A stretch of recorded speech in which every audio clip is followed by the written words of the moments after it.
Esses dias a gente tem meditado no discipulado na quarta-feira, um estudo muito profundo, muito abençoado, um estudo diferenciado sobre as circunstâncias da nossa vida, os acontecimentos do dia a dia da vida do cristão. E a gente estava estudando há umas quarta-feiras aqui o ressentimento, né? Ressentir-se, renovar o sentimento ruim, trazer à memória aquilo que nem agrada a nós, muito menos a Deus. E aí, terça-feira o pastor pediu para a gente também trazer uma reflexão. E terça-feira Deus me deu uma coisa muito interessante para mim repassar para a igreja. Tem umas 6 pessoas só, que nós temos que distribuir e receber. E tem uma dificuldade muito grande nisso, porque a gente é muito bom de distribuir. Por exemplo, distribuir o pão é ótimo, todo mundo gosta de fazer a distribuição do pão. Aurina é um missionário, rebanha mais uns 3 ou 4, e aí tem alguém que faz a doação dos pães, e aí a igreja também distribui o pão. É uma coisa maravilhosa. E quando a gente precisa, pastor, eu citei até o seu nome naquela terça-feira, e quando a gente precisa receber o pão, aí eu conheço gente assim: não precisa não. Eu digo: olha, querido, se estiver precisando, viu, situação aí, eu conheço de perto, situação, se estiver precisando, nossa congregação, você sabe, né? Não quero. Eu sei que está faltando, sei que é necessário, posso até estar errado, mas achei aquela pessoa muito orgulhosa por receber a ajuda da igreja. Fiquei naqueles dias pensando sobre aquela pessoa, e a mesma dificuldade que a gente acha em receber o pão, não acha em distribuir. Porque distribuir é mais nobre, né? Coisa mais importante. Aí tinha 2 palavras na terça-feira, pastor: pão e perdão. Porque também tem que ser distribuído o perdão. O perdão tem que ser distribuído. Receber o perdão é necessário que a gente peça, né? Se você ficar calado, não vai receber o perdão. O mesmo vai, mas não vai haver uma manifestação do perdão, porque a pessoa lhe perdoou lá e você está aqui, não se sabe. O evangelho não transpareceu. E para receber é pedir. E pedir perdão significa ser humilde, reconhecer o erro e pedir perdão. Nessa noite, queridos, agora de tarde, eu terminando de preparar a palavra, e o Senhor me trouxe 3 palavras que eu tive que decifrar ali, na ajuda dos pastores da internet, até do pastor Cristian também, que eu tenho anotações. E na própria palavra de Deus, que é a mais importante, o Senhor me trouxe a palavra discipulado, sofrimento e o amor. E eu fiquei assim meio encucado com essa coisa do discipulado primeiro, né? Porque quer a gente queira, quer não, o cristão tem que ser discipulado. Você tem que ser discipulado, tem que passar por isso. O nosso discipulado na quarta-feira aqui, às vezes tem 5, 6, quando tem muito, tem 8 pessoas. Mas é muito importante uma aula extra dos horários dos cultos, que assim enfatiza muito forte o assunto que está sendo tratado.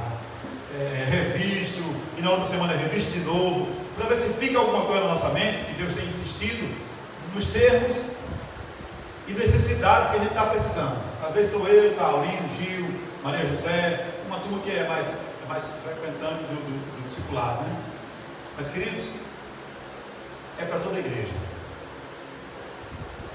Porque o discipulado vai nos levar a ensinar. Vamos para Mateus 10, 25.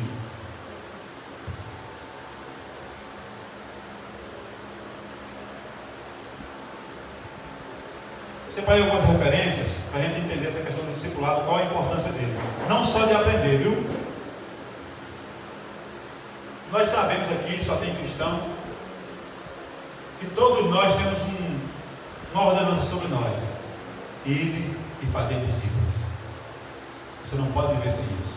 Se você confessa a Cristo como Senhor e Salvador da sua vida, não pode viver sem pregar, sem fazer discípulos.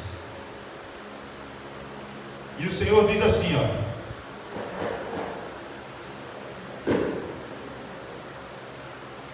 começar do 24 e 25. O discípulo não está acima do seu mestre, nem o servo acima do seu senhor.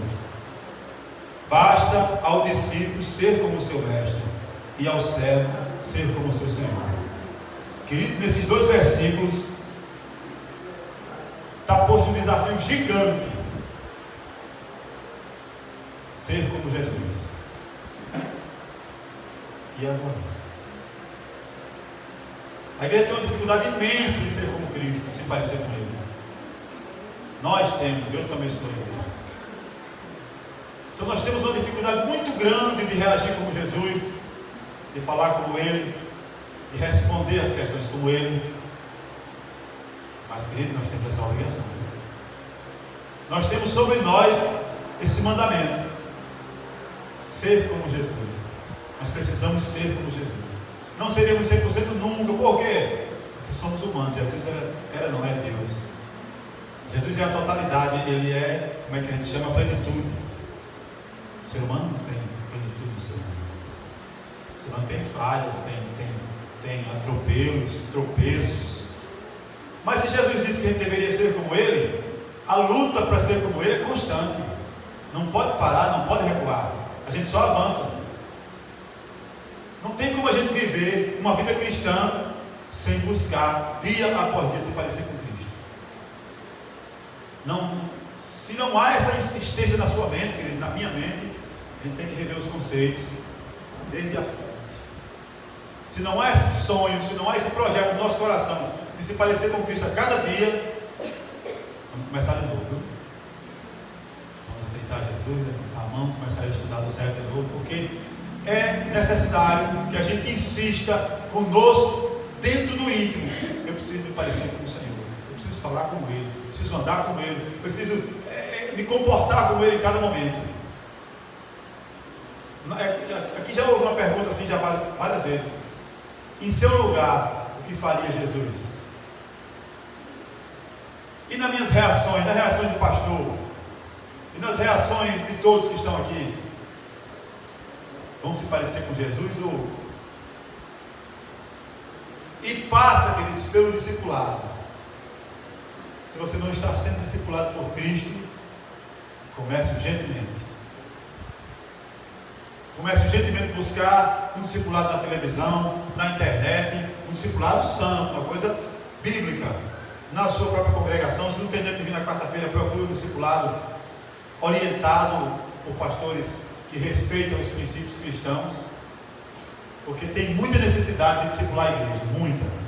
Tanto que, ressentimento, pastor, de nada serve, né? Nosso discipulado dizia quarta-feira que o ressentimento para nada serve. Para que você vai sentir aquilo de novo? Aquela raiva de novo, aquela vingança de novo, aquele rancor de novo? Arranca isso. Você é discípulo de Jesus. Nós somos representantes do Deus vivo. E como representante do Deus vivo, o rancor e o ressentimento não podem morar em nossos corações. A gente se entristece, Pai, a gente passa por situações difíceis. Passa, queridos. Sou tão pecador quanto vocês ou mais. Mas a luta para não deixar o ressentimento transparecer também é constante, assim como a luta pelo discipulado. A busca pela sabedoria do Senhor, o temor de Cristo, o temor de Deus, é o princípio da sabedoria, diz a Bíblia. A gente só vai descobrir o que é isso, queridos, estudando, nos aprofundando na palavra. Sabe por quê? Porque a palavra discipulado para mim aqui se misturou com sofrimento. E esse sofrimento do discípulo é inevitável. Não vamos evitar, não vamos nos desviar, temos que tomar o cálice. O sofrimento vai chegar sobre a igreja do Senhor. Alguns já estão sentindo, outros não. Tem o sofrimento diário, dia a dia da gente, tem os desafios humanos, os desafios carnais, terrenos e satânicos, e tem também a perseguição que é em grupo, a perseguição da igreja, a não aceitação da igreja, que a cada dia vai piorar. Nós sabemos que está piorando. Mateus 8,19 disse: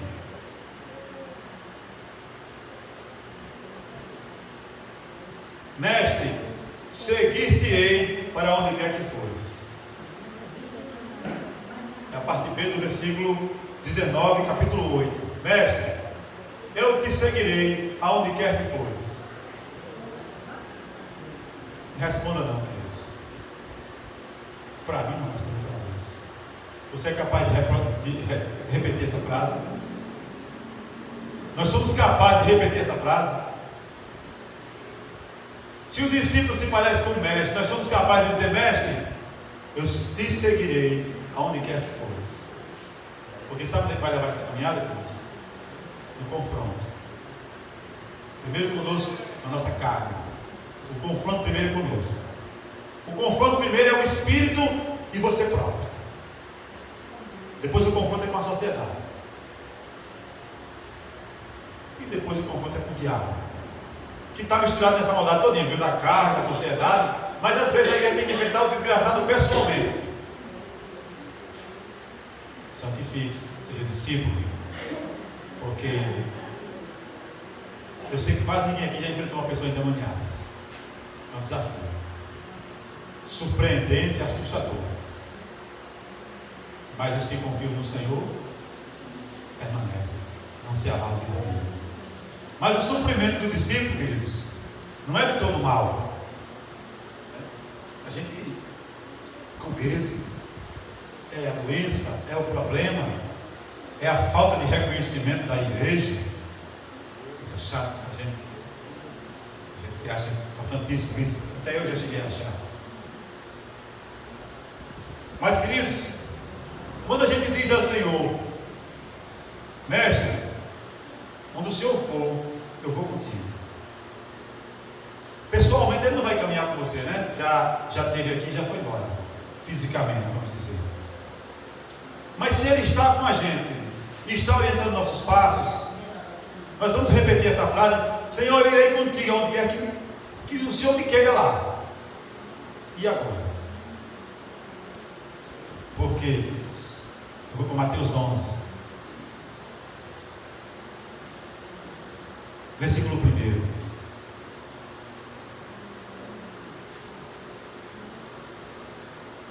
Repara o comportamento de Jesus.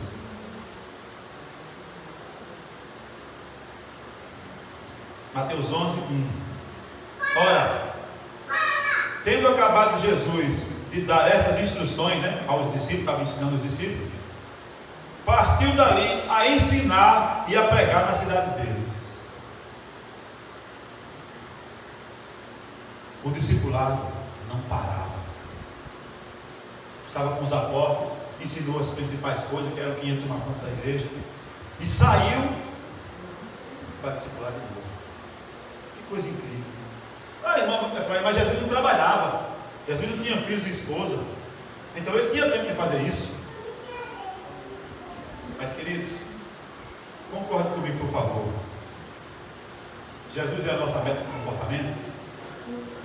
Jesus é o nosso orientador de comportamento, de passo, de palavra, de dia a dia.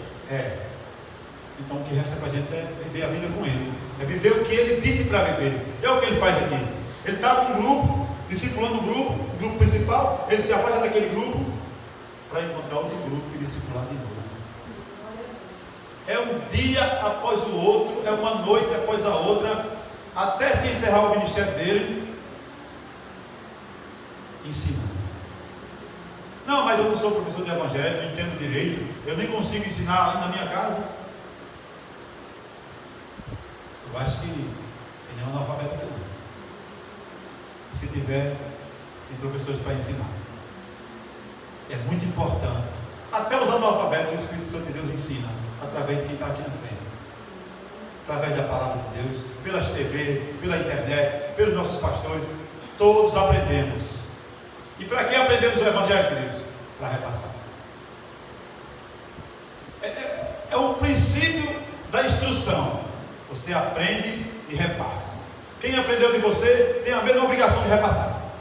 É inevitável, você precisa fazer isso. Eu preciso fazer isso. Por exemplo, eu e o Cristian conversávamos um dia desse sobre a necessidade de levantar pessoas dentro do nosso convívio que queiram se dedicar à palavra.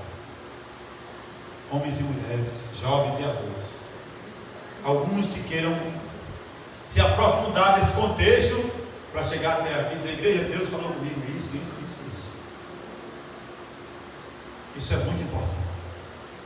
Assim como o ministério de música, assim como o ministério infantil, Assim como o ministério pastoral, o ministério da palavra, também é derramado sobre a igreja do Senhor. Buscai e achareis. Pedi e dá-se-vos-á. Não, mas Deus dá uma coisa e outra. Eu sei, isso é Bíblia. Mas alguns de vós também receberão esse plano da palavra, com certeza. Busque. Fale com o Espírito Santo de Deus pelas noites, na igreja. Se tiver de madrugada acordado pelas madrugadas. Senhor, eu queria fazer isso. É para o engrandecimento do teu reino, não é para o meu engrandecimento. Se Ele quiser e achar por bem e ver em você aquela capacidade que Ele pode colocar, isso vai acontecer. O discipulado traz o discípulo a um novo mestre, a um novo ensinador. Quando Christian sair dessa igreja para pastorear outra igreja, um novo pastor vai assumir no futuro. O que vai acontecer? Vai ser do meio da gente? Vão trazer um pastor de fora?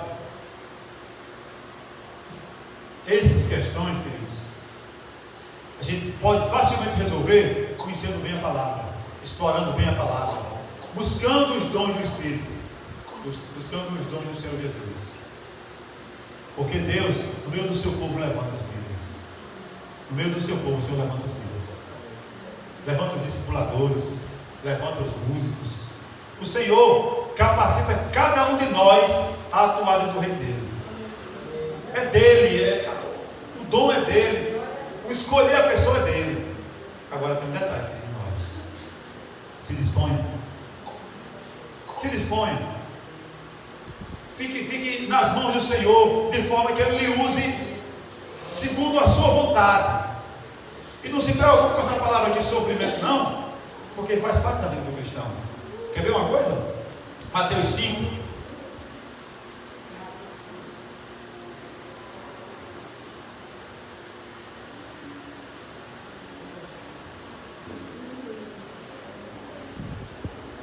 Mateus 5, versículo 10. Deixa eu entrar aqui um novo ponto de vista.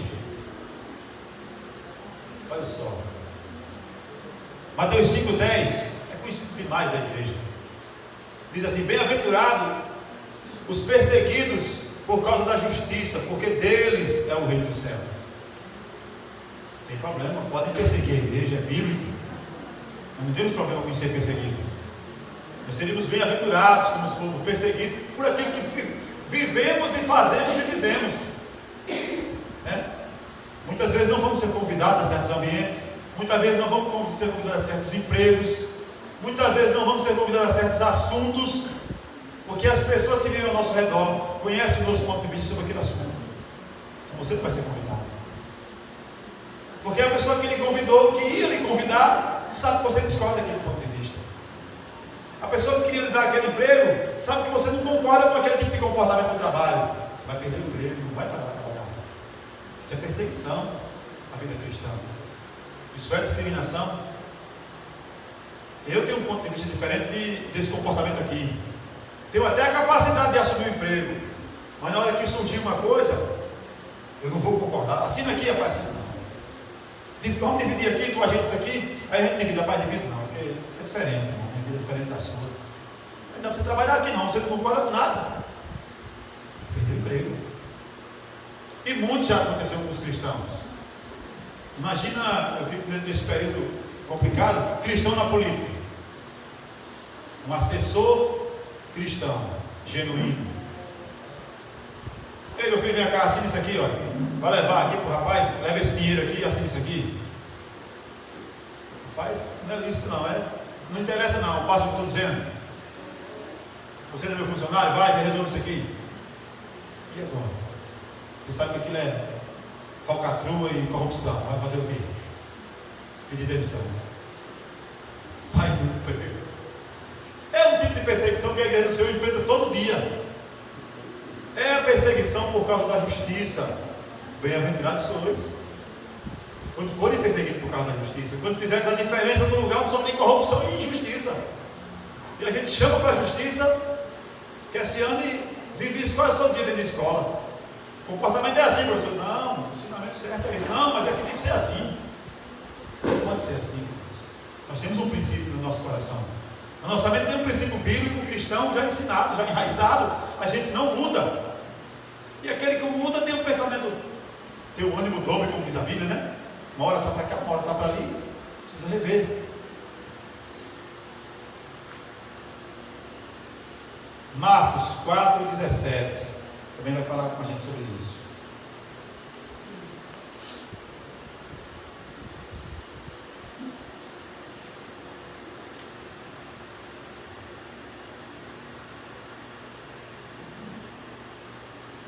Olha só, mas é uma explicação de Jesus sobre a parábola do semeador.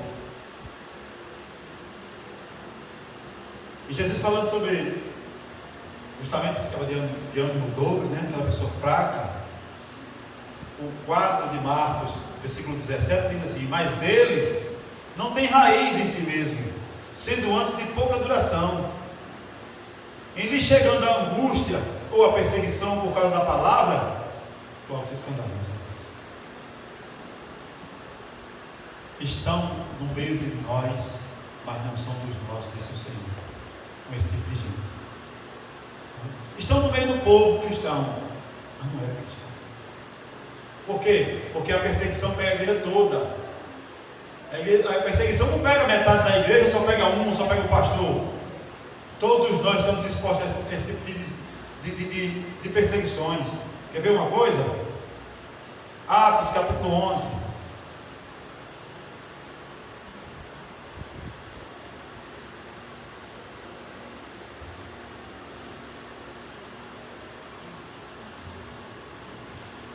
Atos 11, 19.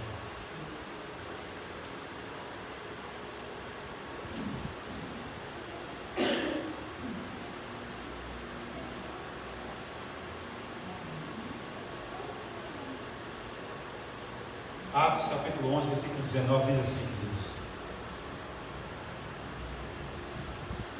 então, os que foram dispersos por causa da tribulação que sobreveio a Estevão se espalharam até a Fenícia, Chipre, Antioquia e outros lugares para anunciar o Evangelho. O que foi aquilo? O que foi aquele espalhado da igreja? Se não foi o quê? Sofrimento. Estevão já tinha morrido. Depois que Estevão morreu, a política local atacou a igreja. Atacou de uma forma devastadora. Todo mundo teve que ir embora para anunciar o Evangelho em outras praças. O sofrimento da igreja leva a lugares em que ela nem conhece. Mas o Senhor estava com a igreja. O Senhor nunca abandona a sua igreja. É dele. Foi o Pai que lhe deu, ele disse. Ninguém arrebata da mão do Senhor a igreja dele. Amém, queridos? Amém. E a gente confia muito nisso. Por isso estamos aqui. A gente confia que o Senhor não vai abrir mão do seu povo, das suas ovelhas. Pelo contrário, morre por elas. Morreu. Foi assim que aconteceu. Olha, João 16 também vai falar isso com a gente.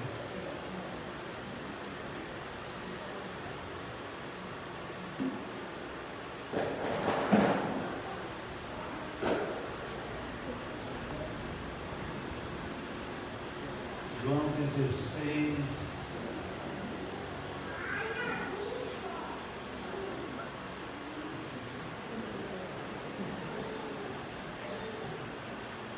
João 16, 33 é a nossa vida, viu, queridos? É a nossa vida. Diz assim a palavra de Deus: estas coisas vos tenho dito, para que tenhais paz em mim. No mundo passai por aflições, mas tende bom ânimo, eu venci o mundo. Mas a vitória de Jesus sobre o mundo é uma vitória muito pouco compreendida. Para vencer o mundo teve que subir no madeiro. Para vencer o mundo teve que carregar os pecados do mundo inteiro. Aquilo que nos traz a paz, né, é aquele sacrifício da cruz. É aquele preço caríssimo da própria vida. Ele disse: eu tenho dito essas coisas para que vocês tenham paz. Eu tenho discipulado vocês e tenho mostrado que vocês vão sofrer para que vocês tenham paz. Mas não é a paz, eu estou sofrendo, Jesus. Você não compreende não, fique em paz. Ela excede o entendimento. Essa paz do Senhor, a gente diz a paz do Senhor, irmão. Uma coisa tão jogada assim, né? Mas vamos desmiuçar essa paz do Senhor. Você chega no doente, o pastor mesmo já disse várias vezes, você chega no doente para levar a palavra de conforto. O doente está muito mais confortável do que nós. Você vai chorar e orar. O doente diz, não, está tudo bem. Eu estou com Cristo. Estou tudo em paz. O doente falta 3 dias para morrer. Você disse que o cara faltava 2 dias para morrer. Faltava horas para ele ser recolhido. A igreja vai lá chorar e orar e interceder. E aí o cara diz, não, estou em paz. Que paz é essa? Vai morrer daqui a 2 dias, amigo, 3 dias. Eu estou em paz. Entenda essa paz? Não vai entender. Apenas busque. Mas devemos buscar essa paz. E como é que consegue? Bíblia, querido, discipulado, vida cristã, parecida com o Senhor. Só vamos chegar nessa paz se nós nos parecermos com Cristo. Ele estava para ser morto ali, o cara disse, olhe, eu tenho o poder de te libertar, eu tenho o poder de te julgar e dizer que tu és inocente e botar tu na rua de novo com segurança e guarda. Esse o poder que tu tem, foi eu que dei, veio do alto. Deixa acontecer. Estou em paz. Chorava nos pés da cruz, ele disse, mulher, está aí teu filho, ô filho, está aí tua mãe. Nas palavras do Senhor tenham paz. Judas faz o arrumado, vem de noite para o Getsemane, e Jesus diz assim, está fazendo o que aqui, amigo? Isso é o que? Paz. Ele estava em paz. Então 3 dias para ele morrer. Entenda essa paz. Sabe o que é essa paz, Deus? Salvação e ressurreição. Não que Jesus dependesse disso, porque Deus não morre nem ressuscita, só encarna. Nós é que temos que ter essa paz confiando na salvação e na ressurreição. Porque os que morreram em Cristo ressuscitaram primeiro. Amém? Amém. Nós, eu, você, a igreja do Senhor, temos que tomar posse dessa coisa da paz do Senhor. O desespero toma conta muito mais fácil. O desespero toma conta bem ligeirinho da igreja, mas a paz do Senhor não toma. É impressionante. Basta essa semana, tive uma semana muito ruim de trabalho. Eu e o Jorge ficamos 2 dias olhando para o outro na oficina. Eu já acordei 3 da manhã. Acredita, o ser humano não tem parede, não. Eu já acordo na terça-feira 3 horas da manhã. Sem serviço. Por quê? A palavra do Senhor diz que aos seus o Senhor dá enquanto ele dorme. Por que eu não tenho a paz do Senhor?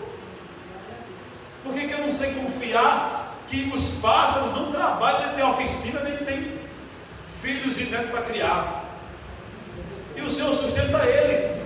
E se eu tenho um monte de compromisso, eu tenho uma igreja para ajudar a sustentar, se eu tenho uma esposa, um filho, sirva ao meu Deus, mesmo sem merecer, será que Ele não vai me ajudar? Será que Ele não vai manter a minha vida até hoje? Eu estou com 47 anos, Ele me manteve até hoje. Eu vou titubear de madrugada, acordar preocupado com o trabalho, com 25 anos de profissão? Isso mostra, queridos, que eu não tenho muito essa coisa da paz do Senhor. Mas é involuntário, Efraim, você acorda de madrugada pensando no trabalho, é involuntário, é realmente. Eu não fico até 3 horas da manhã pensando no trabalho, eu vou dormir em paz e 4 horas da manhã eu me acordo e fico olhando para o teto, preocupado. Isso é falta da paz do Senhor. Só para mim eu trabalho faz 16 anos, por que agora não vou mais tentar minha família? Isso não existe. Eu é que não tenho essa confiança é um vacilo. E nós devemos viver sem vacilar, como diz a Bíblia. É uma coisa humana, muito carnal. Esperar que amanhã eu não vou ganhar dinheiro, eu vou. Meu Deus, eu preciso me converter a cada dia. Eu preciso entender que o sofrimento faz parte da minha vida. Eu vou adoecer e vou morrer como todos os seres humanos. Isso não vai ser evitado, não. A não ser que Deus arrebate algum de vós, viu? Não sei que Ele faça com Enoque, com Elias, mas é regra da vida humana. Vão adoecer e vão morrer. Nasceu, morre. Faz parte da nossa vida. Mas estamos para enfrentar esse sofrimento, queridos. Olha, Atos 9, vamos lá, vamos ver um pouco mais de sofrimento. Imagine a nossa vida perfeitinha, já no céu. Ainda não, queridos. Ainda não. Você não foi ressuscitado ainda não. Está na carne ainda, humana, sofrida, doente, perseguida, à mercê. O discípulo parecido com Cristo. Talvez não seja assassinado em cruz. Talvez não vai. Claro que isso vai passar. Mas também vai passar com a primeira morte. Atos capítulo 9. É 9 mesmo?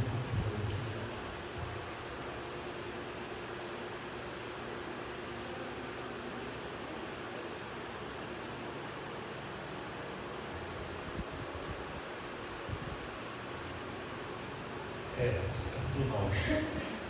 Olha só. A igreja do Senhor estava nascendo, os discípulos e os apóstolos escondidos.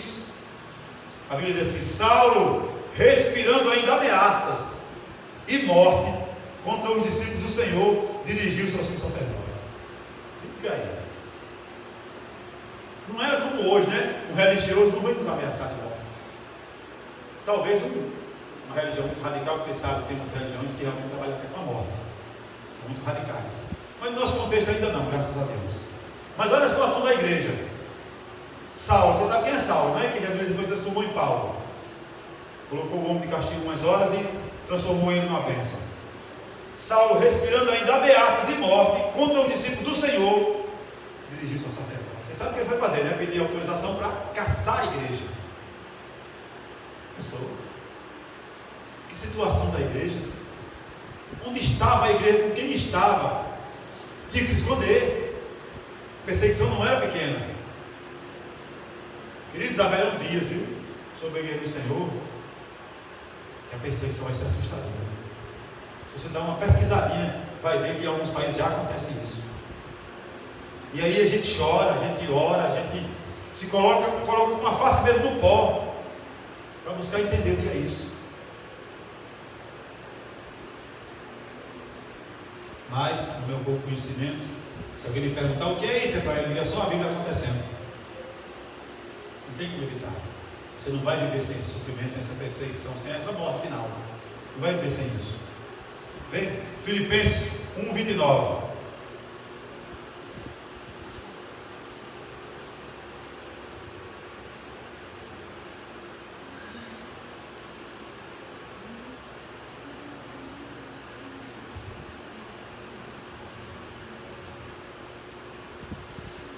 Diz a Bíblia sobre esse sofrimento da igreja.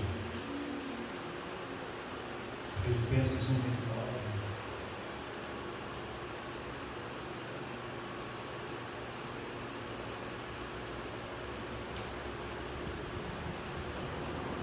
Esse versículo é maravilhoso. Diz a Bíblia assim, queridos. Olha só. Paulo está falando dos Filipenses, viu? Mas você pode tomar esse versículo para você sem nenhuma dúvida. Pode trazer, porque às vezes as cartas, elas são, como diz Christian, elas são muito locais. As cartas são para aquele povo, para aquele momento, para aquela cultura. Não pode ser aplicado para nós, por quê? Porque nós não vivemos naquela cultura mais. Mas um versículo desse, você pode tomar posse. Porque vos foi concedido a graça de padecerdes por Cristo, e não somente de crer nele. Vai crer, mas não vai sofrer. Vos foi concedido não somente o crer, mas o também sofrer pelo nome do Senhor. E não é para só Filipenses não. Como Paulo passou lá atrás, e como os discípulos passaram, os apóstolos, nós também passaremos. A igreja do Senhor também passará, já passa, aliás. Porque ela não foi dada só o crer através do Espírito. Sabe que crer no Senhor é fé, né?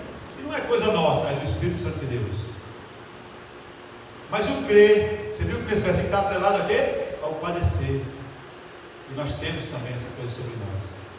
Está profetizado na palavra. Não tem como fugir. E para encerrar esse assunto de sofrimento, que já está. Daqui a pouco a turma está aí, querendo que eu termine. Tiago, capítulo 1.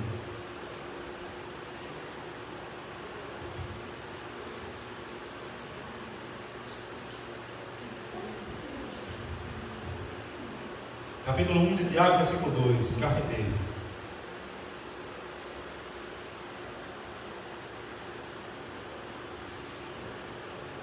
Às vezes a gente pega a igreja do Senhor sofrendo e dizendo: vou, mas não, realmente, mas não. Não, acho que chegou o meu tempo lá. Não, vou. Eu tenho outras prioridades. Eu não vou mais não. Assim nem me despedi. Não fui mais. Aí Tiago vai dizer a mim e a você dispensador de Deus, como diz ao povo de Deus naquela época. Capítulo 1, versículo 2. Meus irmãos, tende por motivo de toda alegria o passar por várias provações. Ixi, que versículo difícil, Jesus. Como é que se alegra passando por provações, Tiago? Homem, isso é coisa que você escreveu para a igreja do Senhor. Tende por motivo de toda alegria o passar por provações. Aqui não tem sofrimento, tem provações. Mas quem está sendo provado sofre. Quem está sendo provado sofre.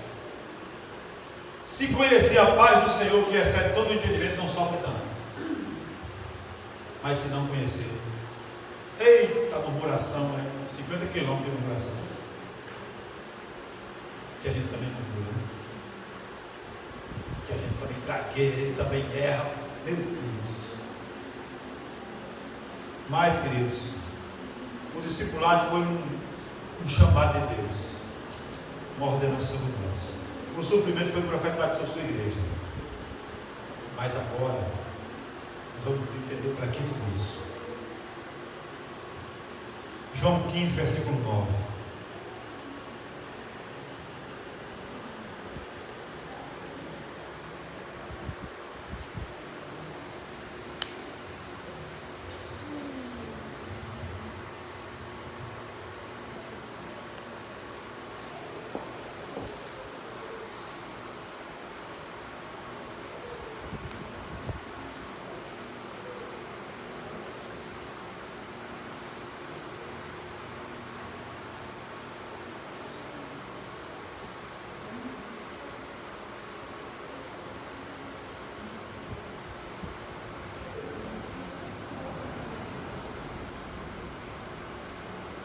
E a Bíblia diz que Jesus não estabeleceu distinção sobre ninguém, sobre judeus e gentios,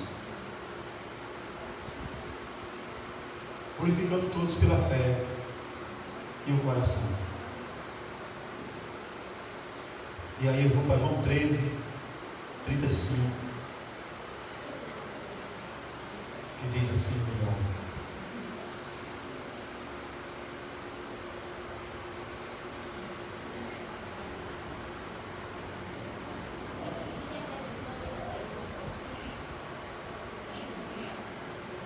E o Senhor diz assim, João 13, 35,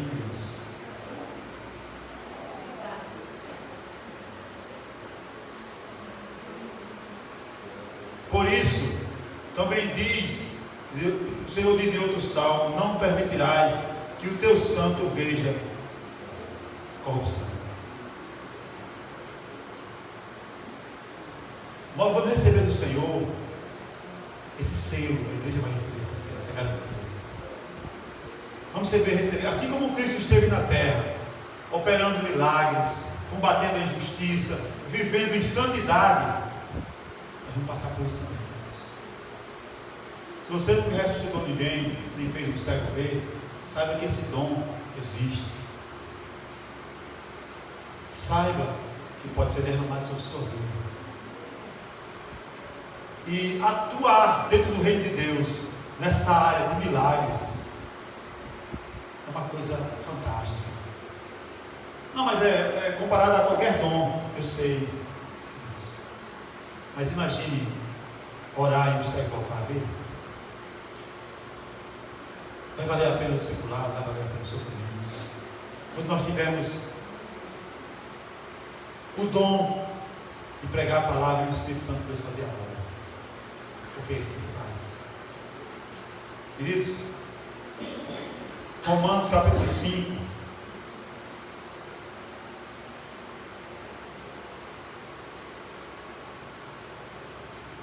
Olha só.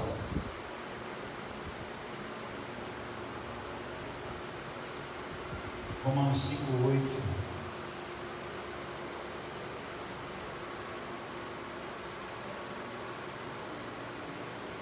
Ele discipula a sua igreja.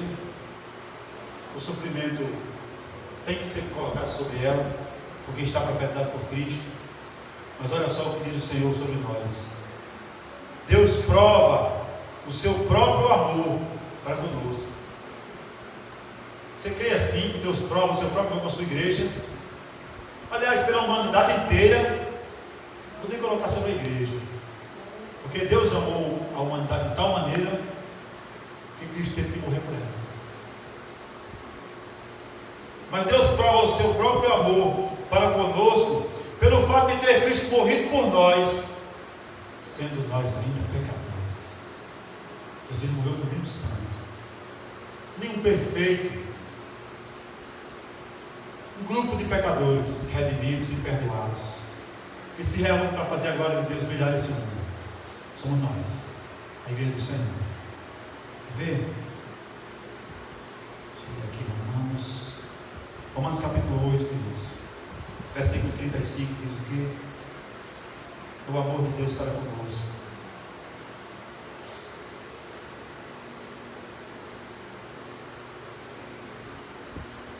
Aliás, vou começar do versículo 30, eu gosto muito desse trecho da palavra. Vamos passar para o pastor. 8:31. Que diz assim: que diremos, pois, à vista dessas coisas? Se Deus é por nós, quem será contra nós? Aquele que não poupou seu próprio filho, antes por todos nós o entregou, porventura não nos dará graciosamente com ele todas as coisas? Quem tentará acusação contra os eleitos de Deus? É Deus quem os justifica. Quem os condenará? É Cristo Jesus, quem morreu, ou antes, quem ressuscitou, o qual está à direita de Deus e também intercede por nós, na sua igreja. Amém, queridos? Amém. Quem nos separará do amor de Cristo, igreja? Será a tribulação, angústia, perseguição, fome, nudez, perigo ou espada? Eita, que sofrimento gigante está aqui, hein? Olha para isso. Tribulação, angústia, perseguição, fome, nudez, perigo, espada e outras coisas do nosso mundo moderno. Como está escrito: por amor de ti sou entregue à morte todos os dias. Fomos considerados como ovelhas para o matadouro. O machado está posto. E as ovelhas do Senhor não podem fazer nada, a não ser clamar pelo Senhor e pregar o Evangelho a tempo e fora do tempo. Entendeu o que tem que falar? Fala. Entendeu o que tem que viver? Vive. Não abre mão desse comportamento, nem muda nunca, até o último minuto, até o último sopro. É assim que deve ver a igreja do Senhor, acolhendo uns aos outros, amando cada vez mais, e cada vez mais vendo parecido com Cristo. Por quê, queridos? Em todas estas coisas, versículo 37, porém, somos mais que vencedores por meio daquele que nos amou.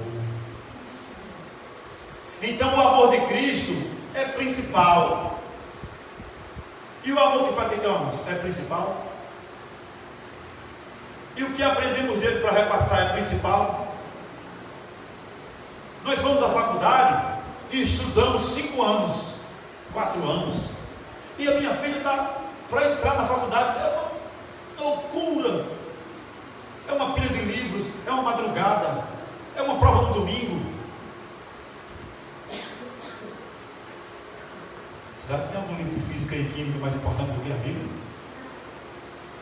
Eu acho que não tem não, querido. Aliás, tenho certeza. Mas ninguém passa a madrugada estudando a Bíblia. Alguns passam, mas eu estou errado. Mas e a igreja do Senhor passa? Química, física, e biologia, matemática e outras coisas que o professor ali domina tanto. E aí, professor, quanto queimou as suas pestanas? O cabelo deu uma retirada estratégica no cabelo. Não é porque o professor também passou, perdeu os cabelos estudando também a Bíblia, que já é teólogo, né, professor? Já passou, perdeu os cabelos também estudando a Bíblia. Mas eu, por exemplo, confessando meu pecado, não estudei a Bíblia de madrugada. Nunca fiquei até 2 da manhã, fiquei no meio de um bate-papo de amigos, cada um com a Bíblia, a gente estudando, e o Espírito Santo de Deus falando, fica até de manhã, né? A gente perde a noção do tempo, que a Bíblia é apaixonante. Mas assim, ficar na minha mesa até 2, 3 da manhã estudando. Você disse que passa essa mensagem do informativo para o menino é 1 da manhã, não é, pastor? Mas devíamos considerar a Bíblia o nosso livro do Enem, o nosso livro de aprovação, aquele livro que a gente precisa fazer uma prova, aquele livro que a gente precisa conhecer 66 livros. Se você for pegar o livro que o Bruninho estudou esse ano, não dá menos de 150 não. Foi 4 caixas de livro desse tamanho que a gente teve que comprar, porque só tem 66. E a gente não, eu estou com 16 anos de Evangelho, vamos dizer que eu tenho na faculdade do Evangelho, 66 livros não estudei ainda. Queria dizer uma falha incrível da gente. Quando a gente não pega, por exemplo, não vou fundo não vou longe não levante a mão não, que eu não vou fazer essa pergunta para a gente se constranger. Atos dos Apóstolos, eu gosto muito desse livro, já li ele 2 vezes. Nós não estudamos esse livro a fundo. Não estudamos as viagens de Paulo, a conversão de A, de B, de C, quem era discípulo de Paulo, quem viajava com Paulo, quem não viajava, quem ficava, quem enviava dinheiro para Paulo, quem sustentava ele nas prisões. A gente aprende aqui. Mas não desmenuzamos o livro. E uma Bíblia de estudo tem um rodapé riquíssimo acerca do livro de Atos ou de outros livros. Mas nós não conhecemos do primeiro capítulo ao último. Porque eu, por exemplo, tenho 16 anos de Evangelho. É claro que eu não tenho conhecimento de muita coisa, mas devia ter na Bíblia mais profundo. Já que eu gosto demais e sou uma pessoa que gosta de se aprofundar na palavra, eu, por exemplo, devia ter um conhecimento melhor. Gasto mais meu tempo com cinema do que com Bíblia. É um pecado. Acreditem nisso. Por quê? Confessando meu pecado pela minha falta de compromisso, pela minha falta de interesse. E não é uma coisa só minha, lamentavelmente. É uma coisa da igreja. Como vamos conhecer a paz do Senhor? Como vamos conhecer o amor de Cristo? Como vamos saber que provações vêm vir sobre nós? E como seremos discípulos sem a prática diária desse livro? Sem a lição do dia.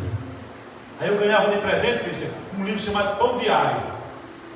Tinha que lá ganhar um livro desse presente. Eles filtram a Bíblia, tira só aquilo que fala do bem e dá um presente.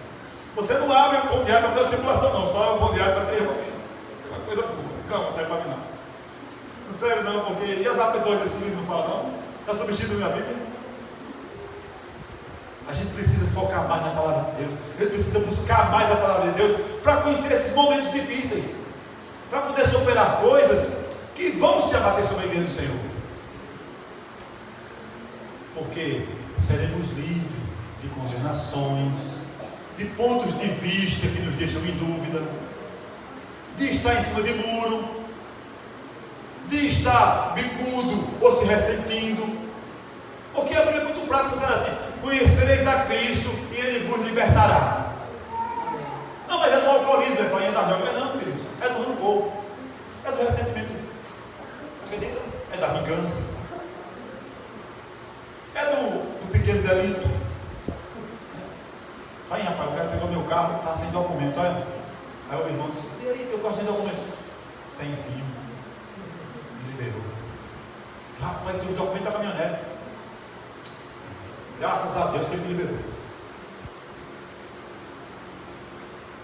Quem é discípulo de Jesus, praticando dessa palavrinha aqui, concorda com isso não? Concorda não? Primeiro procura dar certo. E se não estiver certo, se encontra. Se entrega à lei, como diz a palavra de Deus. Amém, queridos? Mas Deus prova seu amor com a sua igreja. Porque se Tiago diz que você tem que ficar animado com as provações, por outro lado, Jesus diz assim: eu venci o mundo e deixei essa vitória à disposição da minha igreja. Tome posse da vitória do Senhor. Não estou aqui falando que você vai vencer esse problema, aquele ou aquele outro. Não. Estou falando que você vai ressuscitar com Cristo e morar com Ele nas alturas. Essa é a verdade da vitória do Cristo. Essa é a nossa verdade do Evangelho. Lutar, viver e morrer. E ressuscitar e viver para sempre com Ele. Amém, queridos? Amém. Por favor, fique.